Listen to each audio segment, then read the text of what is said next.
저래 나কি 어부 있어. তোকেই বিচাৰি গৈ কৰি চিৰুছা। তোমার উদ্দেশ্য কি? উদ্দেশ্য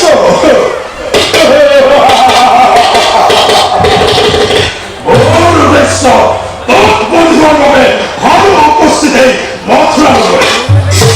মোক মথুৰ লাগে এক্ষুনি অধম পামল নয়ন মণিমূৰ কৃষ্ণৰ প্ৰাণ লাগিত নেছি যদি এতিয়াও তই যাদৱৰী বীৰত্বৰ কথা নকৰি পলাম ৰক্ষা দেখা কৰি বলাই বিক্ৰম চাও বাৰু কত শক্তি ধৰে যাদৱ সৈন্য তই সমষ্টিত পানি ফল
মনে তোর মৃত্যুকে আজি ক্ষণে ক্ষণে কৰিছে কালে আহি চুম্বি আছে তোৰ কেইখন সাধু সতই মৃত্যুৰ বাবে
Oh,